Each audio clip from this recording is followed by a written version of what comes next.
Bom dia, pessoal! Tudo bem com vocês? Estamos aqui em mais uma aula de Química. Vamos entrar mais uma vez no mundo da Química, na aula 2, né? Começamos a nossa aula aí na terça-feira à tarde, de forma online.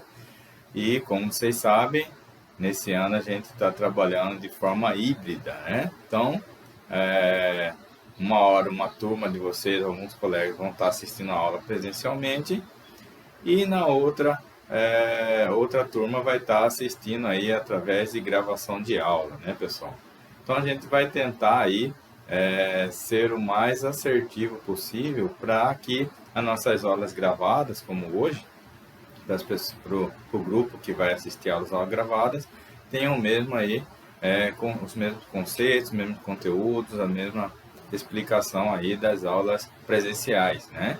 Lógico que nas aulas presenciais sempre aparecem dúvidas, perguntas, e a gente vai estar trilhando aí o caminho conforme a aula for prosseguindo, ok? Bom, pessoal, hoje na primeira aula nossa, na terça-feira à tarde, que foi online, né? A gente vai tá falando um pouquinho sobre falamos um pouquinho sobre a química, né, pessoal? A matéria. O que é a matéria, né, pessoal? Que a gente fala na química. Depois eu vou passar um vídeo para vocês como que foi chegar na química ao longo dos séculos, né, dos anos aí que se passaram. Então a gente viu lá, eu falei um pouquinho que a química é o que? É a ciência, né? Esse ano você distribuiu essas ciências, ela se dividiu em química, física e biologia. E no caso da química é uma ciência que estuda o que? A matéria, suas transformações e a energia envolvida nessas transformações. Então a gente viu um pouquinho de conceito de matéria, o que é matéria, né? É aquilo que tudo aquilo que ocupa lugar no espaço e tem massa, um celular, um pincel, uma cadeira, enfim. E essa matéria também, ela tem algumas fases de agregação ou estados físicos da matéria, como a gente também é mais comum ser lembrado. Então a gente tem os estados sólido, líquido e gasoso. Todos esses estados ele tem massa, possuem massa, alguns têm volume, então eles ocupam um lugar aí no espaço, ok? Vamos lá. Depois disso a gente falou que dentro dessas fases de agregação a gente tem as mudanças nesses estados. Para que esses estados sofram né, mudanças físicas, eles precisam o quê? De uma energia para que esse estado, um estado inicial, por exemplo, sólido, sofra uma transformação que ele vai ficar se transformar no estado líquido. E a gente também falou muito, né, pessoal, sobre o conceito de energia. Né? O que é energia? Né? É tudo aquilo que realiza trabalho. É uma palavra assim bem ampla, né? Que a gente associa muito à energia elétrica, mas é aquilo que realiza trabalho. Trabalho é o que? Um movimento, né? Exemplo, som, eletricidade. Então, são força, né, pessoal? Quando a gente está realizando uma força, eu expliquei para vocês que tudo aquilo que gera um movimento, geralmente na física vocês vão ver sobre um movimento, uma energia cinética, né? Tem energia gravitacional, enfim vários tipos de energias que realizam trabalho.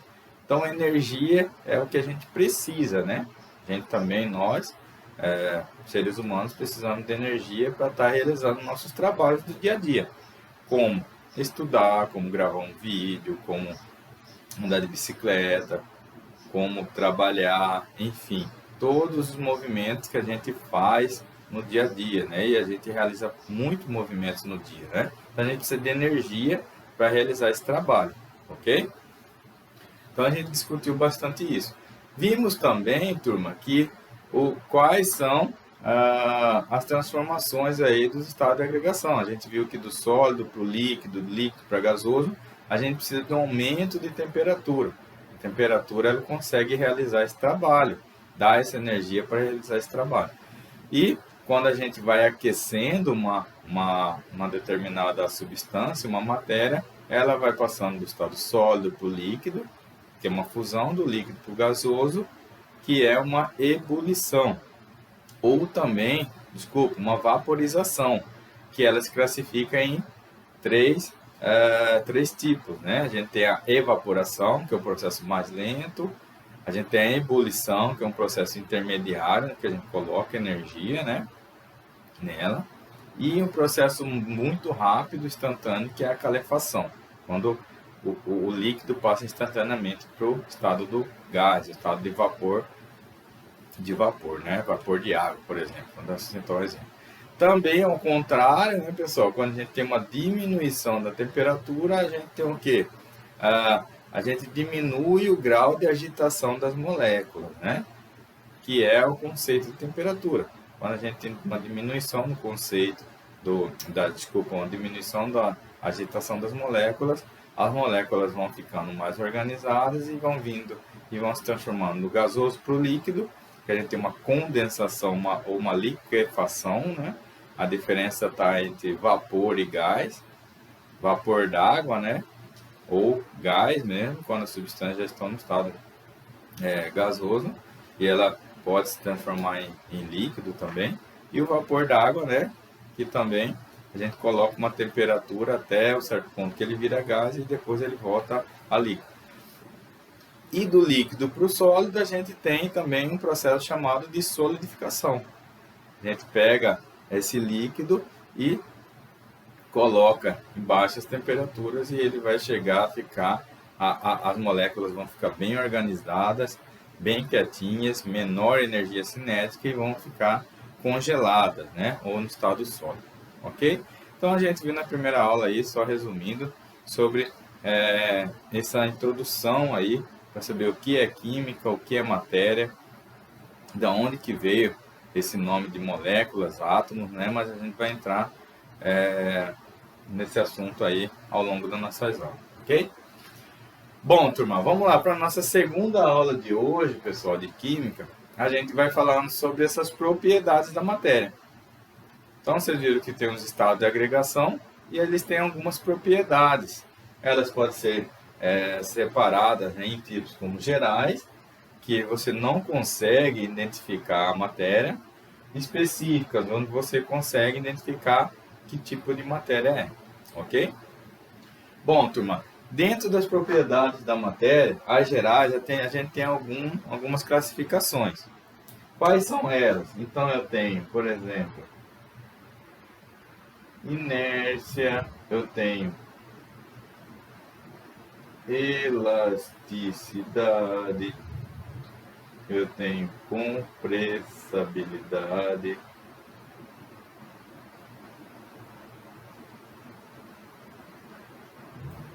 tem alguns tipos aí que são comuns a todo tipo de matéria, só que a gente não consegue identificar na propriedade geral, ok?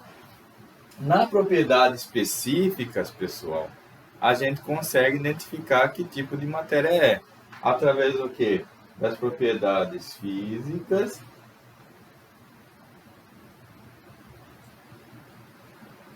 químicas,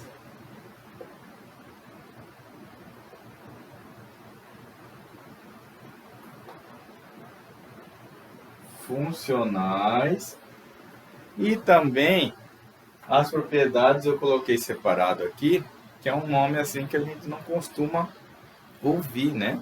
É um nome bem diferente aí do que a gente está acostumado a escutar no vocabulário do nosso dia a dia, que chama organoléctricas, né?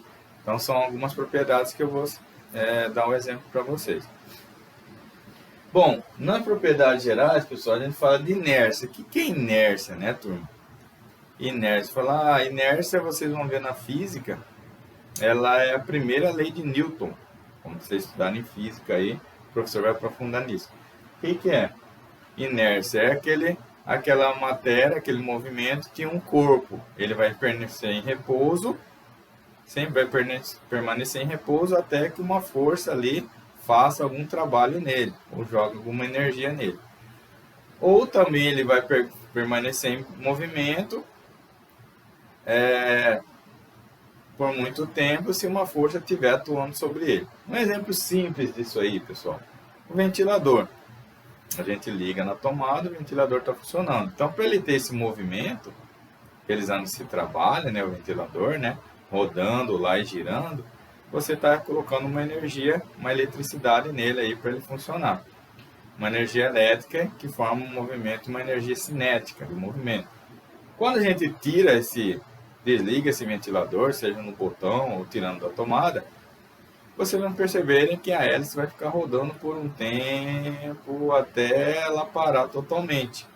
Ou seja, aquela força, aquela energia que estava sendo colocada nela, né, nessa hélice, né, para ela estar girando, estar trabalhando, ela vai acabando e aos poucos ele vai parando. Então nunca você vai desligar o ventilador ou tirar da tomada e a hélice ou o movimento ali de giratório vai parar instantaneamente. Ele vai demorar um tempo para estar parando. Isso aí é inércia, tá, pessoal? Mesma coisa também, por exemplo, se você estiver num ônibus.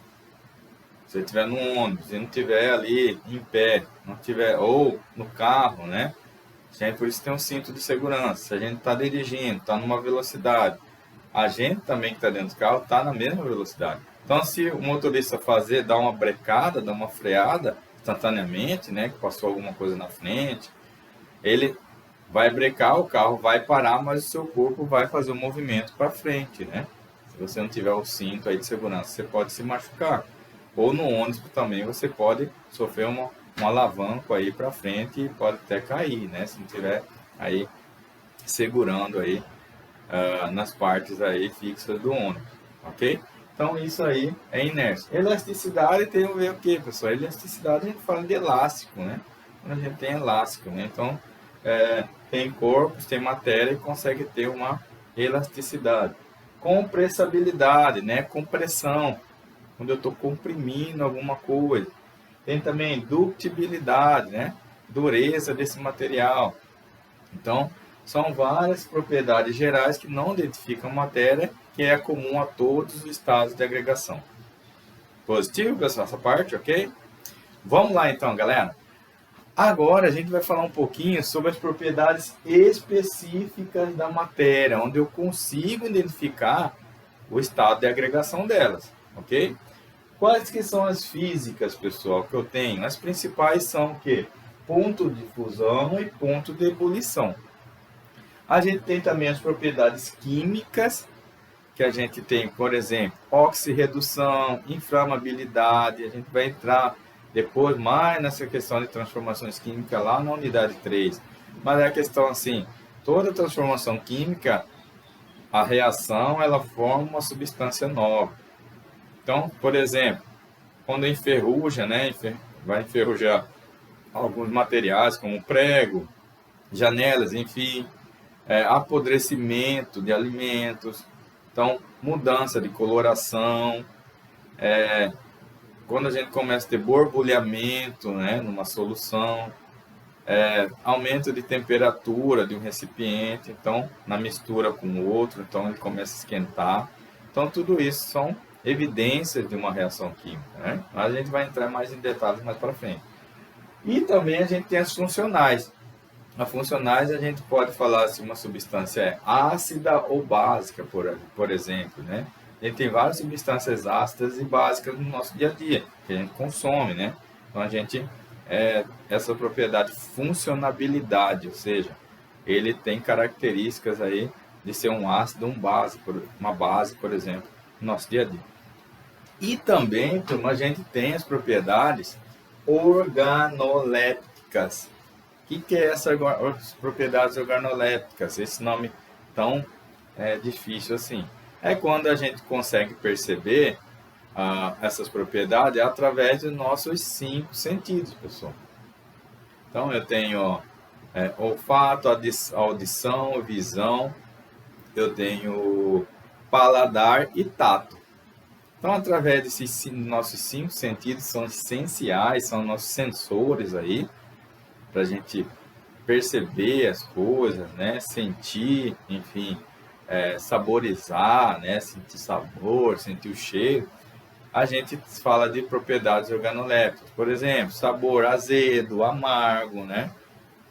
Odores, substâncias cheirosas, substâncias com odores já tem cheiros fortes. Então a gente consegue distinguir no paladar se uma comida ela está muito salgada ou não, está muito doce ou não, se tem a característica, né, da gente ter aquele produto ou não. Então, essas propriedades a gente chama de organolépticas, ok? Então, isso são as propriedades da matéria, pessoal. Então, a matéria ocupa lugar no espaço, tem massa, né? Massa é a quantidade de matéria ali incluída naquele corpo. Volume é o espaço que essa matéria ocupa desse determinado material, né? A gente falou um pouquinho sobre os gases, que ele ocupa o espaço inteiro, né? No recipiente que ele está inserido. Já o líquido não, já o sólido também não. Então, isso aí são todas as propriedades da matéria. Então, gerais, específicas e organolépticas, ok? Pessoal, aqui do lado eu coloquei uma linha, né? E para a gente entender um pouquinho quando a gente fala de propriedade física da matéria, que a gente tem um ponto de fusão. O que é o ponto de fusão, pessoal? A gente viu que a fusão, a hora que a gente passa do estado sólido para o líquido, então a gente tem um ponto de fusão. Quando esse material, com essa substância aí, por exemplo, a água, ou esse pincel, por exemplo, ele aumenta a temperatura e vai chegar num ponto que as moléculas elas vão começar a ter agitação, né, das moléculas, né, dos átomos, e ele vai derreter, ou seja, passar para o líquido. Essa temperatura que ele passa para o líquido a gente chama de ponto de fusão.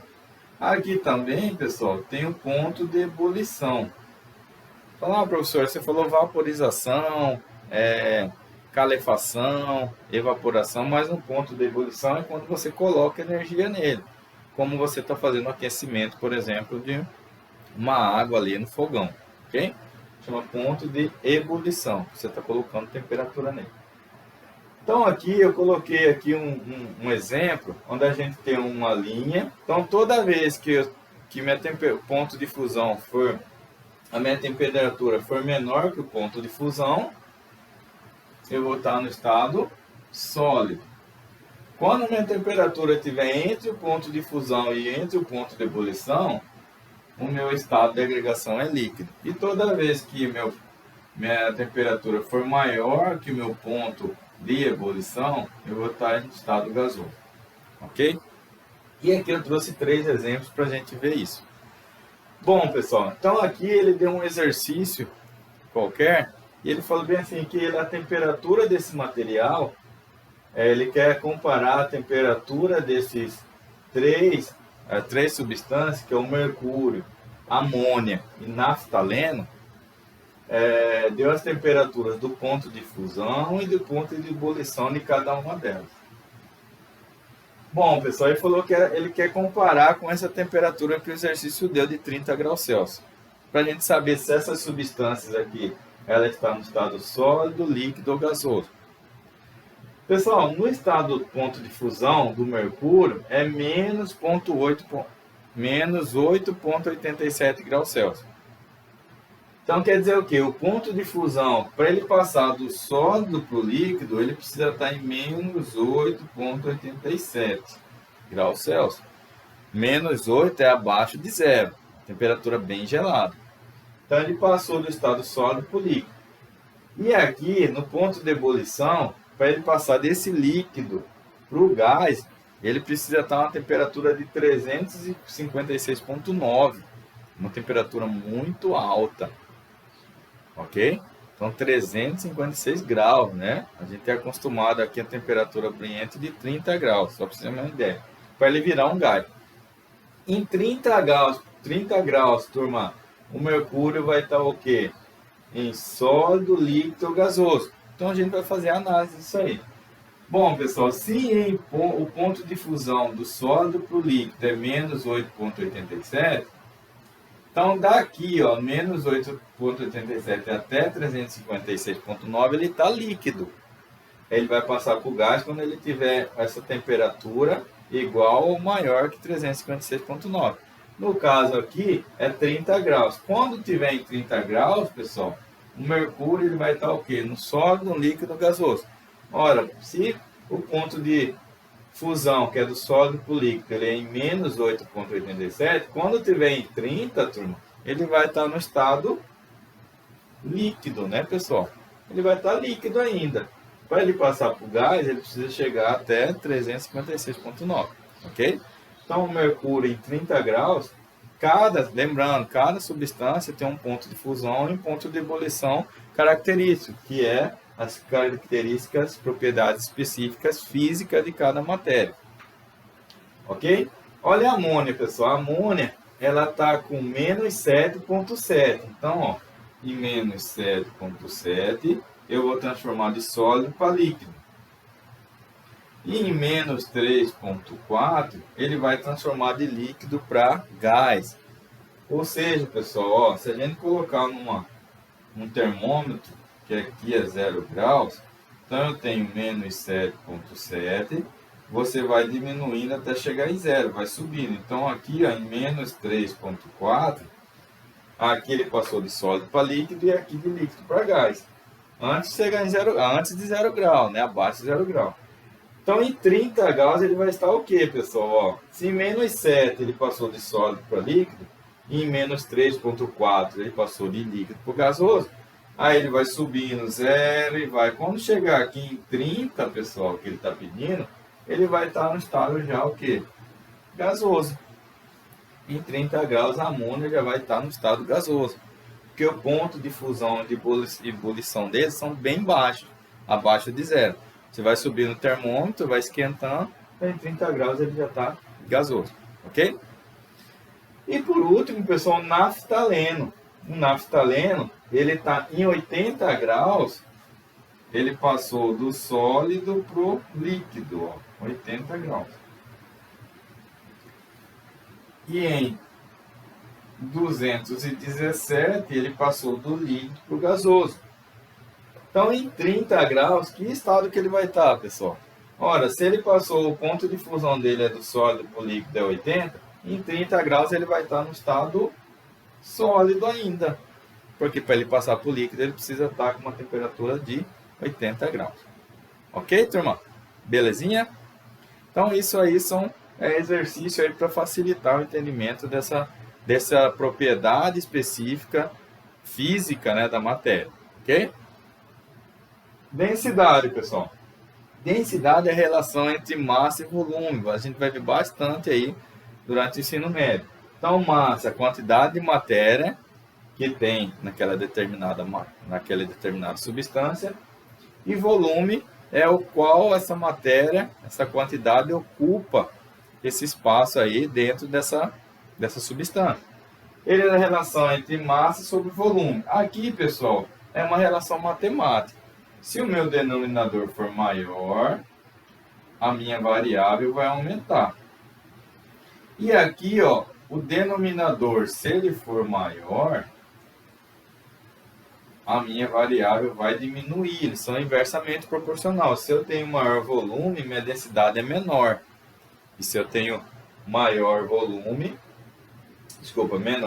minha densidade é maior. Eles são inversamente proporcionais. O que mede isso, pessoal? A mesma coisa quando a gente pega um copo de água e coloca um pouco de terra. A terra vai afundar, porque ela é a densidade maior. A massa dela é maior, né, do que da água, comparada com a da água. Se eu misturar água com óleo, por exemplo, o óleo vai ficar onde, pessoal? Vai ficar na superfície, porque a densidade dele é menor do que a água, né? Então, a densidade dele é menor, então quer dizer que o volume dele é maior. Se eu pegar água e gasolina, misturar, né, para a gente ver aí até o teor de álcool que a gente tem na gasolina. A gente colocar a gasolina primeiro e a água por cima, vocês vão ver que a água vai ficar embaixo, porque ela é mais densa do que a gasolina. Então, o mais denso sempre vai ficar embaixo e o menos denso sempre vai ficar em cima. Quando a gente faz aquela brincadeira lá dos programas aí que tinha de auditório, né? Pega um aquário cheio de água e tem vários produtos, tem um pincel, tem um pedaço de ferro, tem um chinelo, uma melancia. Ah, vou colocar essa melancia dentro desse aquário. Ela vai afundar ou vai boiar? Geralmente a melancia ia lá no fundo e boiava, porque a densidade dela é menor do que a água. Os produtos que afundavam, a densidade dela é maior do que a água. É a relação entre massa, quantidade de matéria, e volume, que é o espaço que essa matéria ocupa nessa substância. Ok, pessoal? Bom, turma, isso aí foi um pouquinho aí, né, a gente falar das propriedades, bem básico mesmo, né?